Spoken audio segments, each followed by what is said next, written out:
Okay, I think we're on part 18 now, continuing on with the CD collection. Last time in part 17, we went all the way from BL to BL. In part 18, we're going to pick up the rest of BL and go through BL. So let's just get right to it. We have Blaspherian.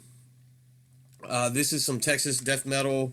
The name of this album is Infernal Warriors of Death. I believe this is their debut full length on Deathgasm Records. Pretty good little slab of death metal here. It's sounds very reminiscent of some New York death metal, but it is out of Texas. I dig it pretty well, and I can't remember if I ordered this straight from Deathgasm or I got it in a Metalhead box. I honestly cannot remember on that one. Next up, this one I know for sure I got out of the Metalhead box. This is some Canadian brutal death metal. This is Blastomycosis with Covered in Flies and Afterbirth. I believe this is their most recent full length on CDN Records. Pretty nice little slab of brutal death metal here. I do dig this one quite a bit. This one I got, it's been a little while ago that I actually got this Blastomycosis from Metalhead Box. Next up, we have Blatant Disarray with Everyone Dies Alone. This is kind of thrashy speed metal. I got this, I believe, in a Tribunal Records grab bag. This is through Dive Bomb, which is kind of a sister label to Tribunal Records. And I tend to, I've found that I tend to like the material on the Dive Bomb portion of that label a bit more. But this is pretty solid. If you're into speed metal, I think you might dig that Blatant Disarray. Next up, this is some black metal that was released on Redstream Records. This is Blaze of Perdition with Towards the Blaze of Perdition. I believe this is their debut full length. This is some killer black metal. Unfortunately, this is the only album that I own from Blaze of Perdition, but this is my favorite of their releases, so I am glad to have this one on a physical format. Next up, this one is a fairly short EP. It only runs about maybe somewhere between 12 and 15 minutes. This was released on Gorehouse Productions. This is Bleed Dead with Mistuma Dorashemi. Yeah, I know I butchered that. The band is out of Japan. A lot of people got this recently in those Gorehouse Productions grab boxes. I did get a copy in mine. I gifted it to someone else because I already own a copy of this. I actually pre-ordered this with the t-shirt way back when it was originally released. 2014. Kind of showing the age here. I remember when Sean Count Blagreth was still making videos. He spoke fairly highly on this release, and that was actually one of the reasons I wanted to go ahead and grab it, and I was not disappointed. Next up, we have a UK kind of thrashy death metal band. A lot of people didn't take too kindly with the fact that I didn't really enjoy their latest EP. That being said, I do love both of their full lengths, and I know that they have a full length in the works as we speak, and I am excited to hear that new full length. This is The Bleeding with Rites of Absolution. Very solid release here. This was my introduction to The Bleeding, and I'm pretty positive I got both of their full lengths through the Metalhead box. Go. But that's a very strong release there. And then there's Morbid Prophecy from The Bleeding. Obviously, there are some nuances there that you can tell that Cannibal Corpse, early Cannibal Corpse, was a very strong influence on this project. They have a much more thrashier sound than Cannibal Corpse, but I do dig The Bleeding. I think a lot of people got the misconception that I do not like the band from that video, and that couldn't be farther from the truth. It's just I just wasn't a big fan of that particular EP. Next up, we've got some black and thrash metal. I don't remember where this band is hailing from, This one was released on Moribund Records. This is just an EP. I know they've got some full lengths, but this is the only album that I own from, or the only release that I happen to own from this project. This is a Bleeding Fist with, I'm going to butcher this, Pacobrum or Vacobrum Bestia Air Abyssia. Yeah. This is a pretty solid little output of Black and Thrash. It's not just too long. I think it runs about 20 minutes on the runtime. Pretty solid stuff. Moribund tends to put out this kind of blackened, occult sounding stuff, and this fits right in with a lot of the Moribund releases, Moribund Records releases that I've heard in the past. Fairly decent stuff there. I need to delve a little deeper into their discography. Next up, we have some melodic death metal. This is Bleeding Utopia with Darkest Potency. Used to, you could find this album for just next to nothing. Usually, if you just paid the right around what was the shipping cost, you could get yourself a copy of this. Now it seems like the price has gone up a little bit more. CDs in general seem to be going, especially metal CDs, seem to be raising in price. I think it's just because there's a smaller demand for CDs, so the sellers are raising the price to kind of make up the difference. This one's pretty good. It is not my favorite release from Bleeding Utopia, but I am glad to have that in the collection. Their newest full length is probably my favorite material that they've done. This one is Bleeding Utopia with Where the Light Comes to Die. This was released in 2019 through Black Lion Records. Oliver is constantly putting out material through Black Lion that I just can't get enough of. He's taken so much of my money in the past, but he's also gifted me some things as well. So top notch. I definitely try to support Black Lion Records any chance that I can possibly get. Next up is one that's kind of funny. This is kind of melodic death metal mixed with metalcore. That may sound terrible to some of you. And I got this, I believe it was in the previous video I mentioned when I was showing Black Mass, the Crash Music kind of CD lots that I was purchasing way back before I even started this channel, before this doing YouTube was even a notion in my mind. I was buying these big boxes of, I guess, Crash Music albums that were just overstock. This one was in there, and I remember when I was reading this, I was kind of when I was listening to this, I was kind of on the fence about it, and I happened to be reading a review on Metal Archives that was just a scathing review. I guess I could tell you the name of the album. This is Bless the Fallen with the eclectic sounds of a city painted black and white. As I was saying, I was reading this review on Metal Archives.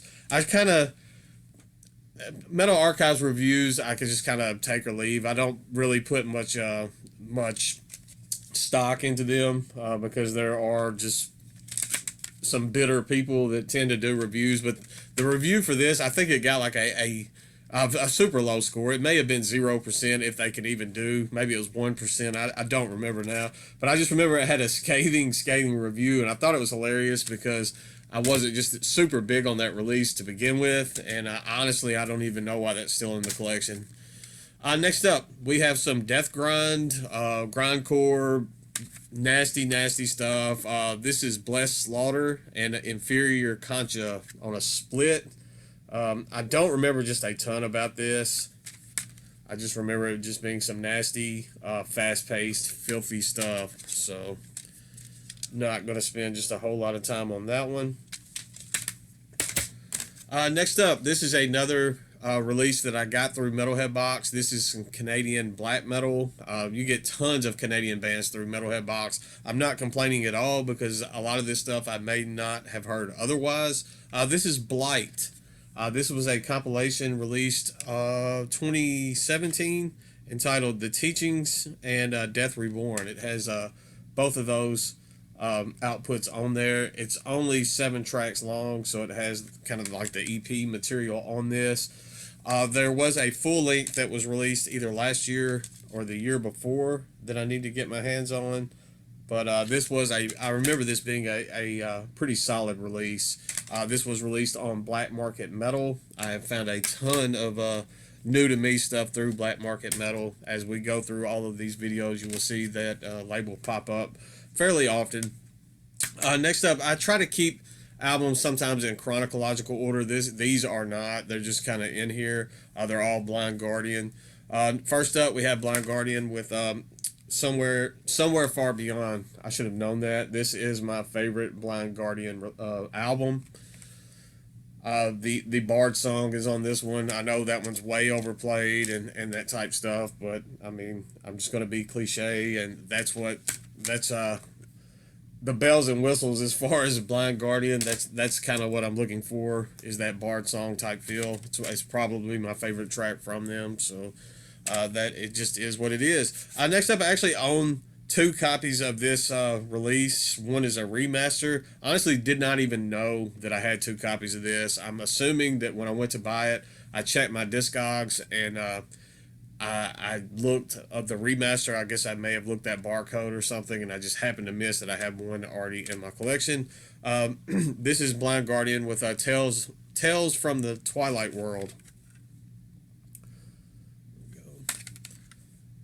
Pretty good. I mean, I enjoy all of Blind Guardian's material. You'd be hard pressed to find a release from them that I just really don't like. Funny enough, when I was first like getting into metal, I hated power metal. I hated anything with like clean. I thought it was kind of like sissy type stuff. It's funny as you get older just how much things change. Some of the stuff that I used to listen to back then, I really don't even like anymore. And I would laugh at myself then at some of the stuff that I enjoy now, but that's just the way it goes. And then this is the Tales from the Twilight World remaster. As you can see, it says remaster there on the side.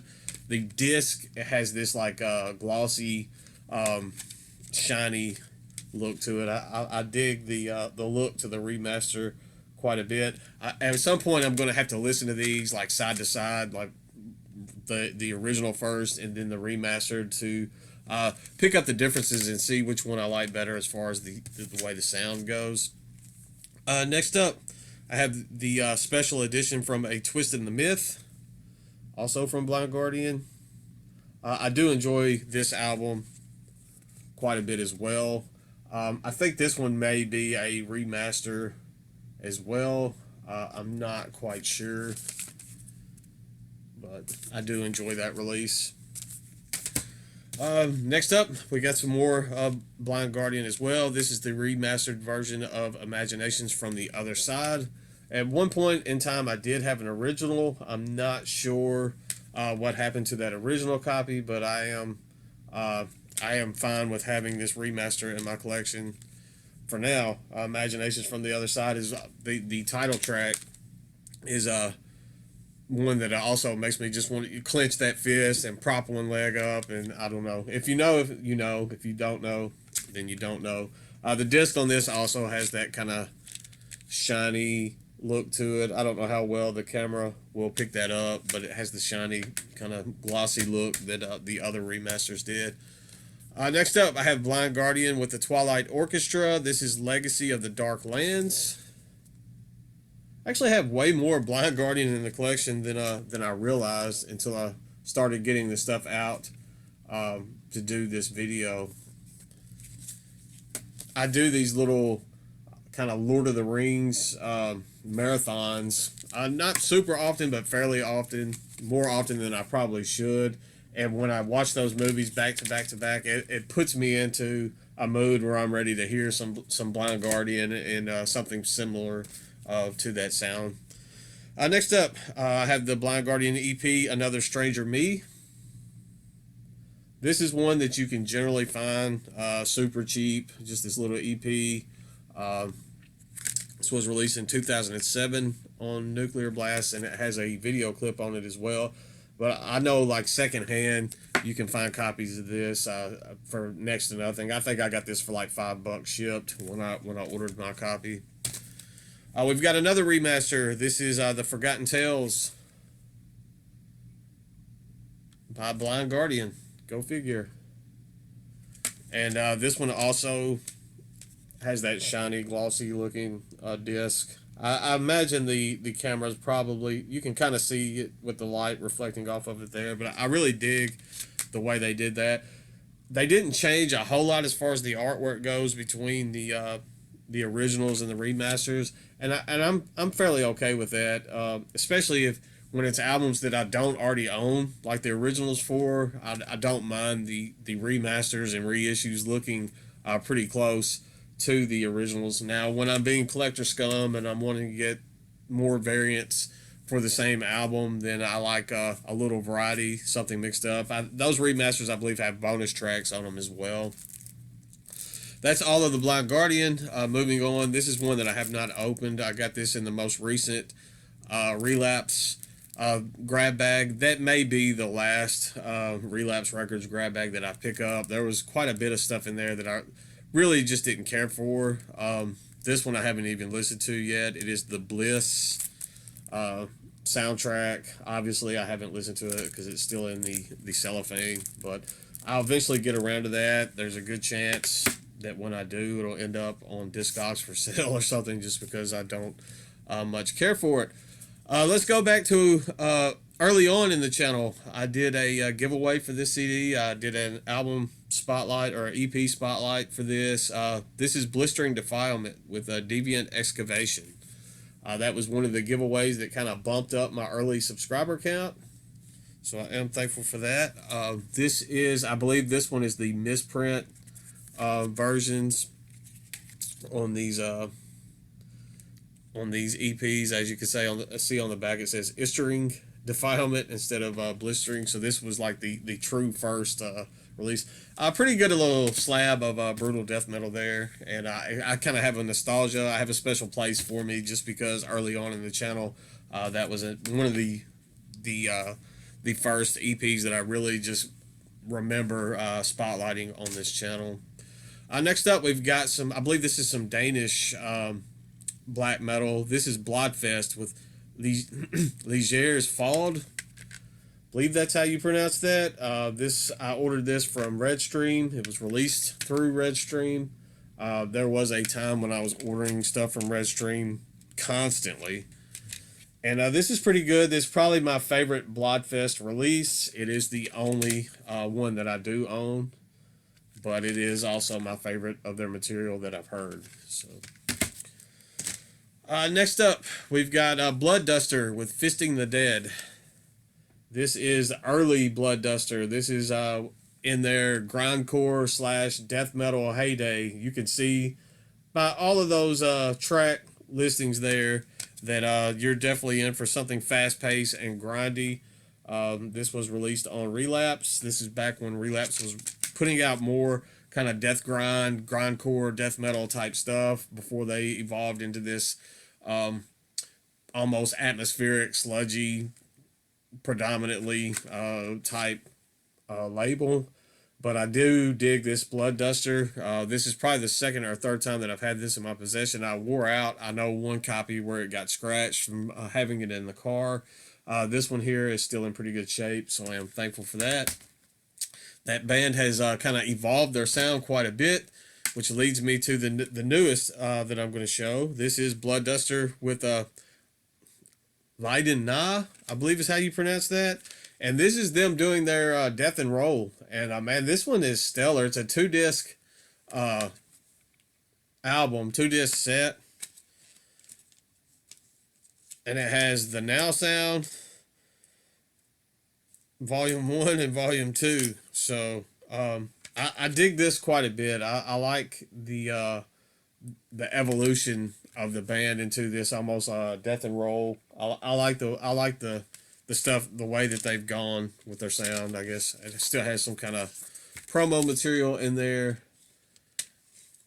and that's kind of weird because, especially with the way that I have worn out copies of Fisting the Dead, you would think that a change in sound that drastic I wouldn't be into, but I like both of those releases immensely. Next up, we have Blood Feast with the Future State of Wicked. This was released on Hell's Headbangers. This one was kind of met with weird, like, mixed reviews. I dug this quite a bit. It's just thrashy, old school death, kind of death thrash. And I know there were some people that didn't enjoy it quite as much as some of the earlier Blood Feast material. That's fair. A lot of the people that like the earlier Blood Feast material are pretty stuck in their ways, so I can understand that completely. I dug this quite a bit. Unfortunately, this is the only release from Blood Feast that I own. Still, I keep on telling myself that I'm going to pick up the earlier material, and I have not done so. But I did dig this one quite a bit. I think Hell's Headbangers nailed it on the head getting that one put out. Next up is a band that you guys, I don't know if you've heard of them or not. I don't know. This is Blood Incantation. First up, we have Interdimensional Extinction, released on Dark Descent Records. And this will be the last couple of releases that I show in this video.